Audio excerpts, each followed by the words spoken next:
वसई विरार परिसरातील मुस्लिम बांधव पुन्हा एकदा आक्रमक झालेले आहे। कब्रस्तानसाठी त्यांनी आज मोर्चा काढला होता।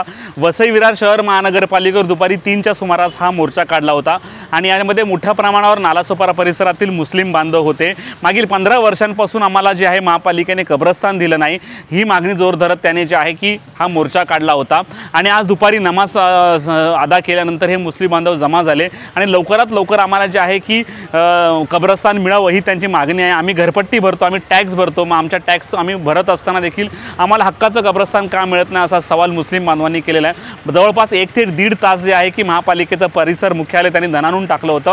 जवळ 1000 ते 1500 मुस्लिम बांधव या मोर्चामध्ये पाहायला मिळाले होते। विशेष म्हणजे या मोर्चाला कुठल्याही प्रकारचं मोठं नेतृत्व नव्हतं। सर्वसामान्य मुस्लिम बांधव जे आहेत की एकत्र आले, त्यांनी हा मोर्चा काढला। ना कुठला पक्षाचा बॅनर ना कुठल्या संघटनेचा बॅनर असाही त्यांनी हा मोर्चा काढला होता।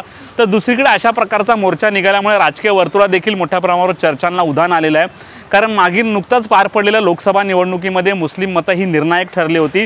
त्यामुळे हे एकगट्टा झालेले मुस्लिम मत आता विधानसभेमध्ये देखील निर्णायक असणार आहेत। हे मुस्लिम बांधव नेमके कोणासोबत जातात हे देखील पाहावं लागणार आहे।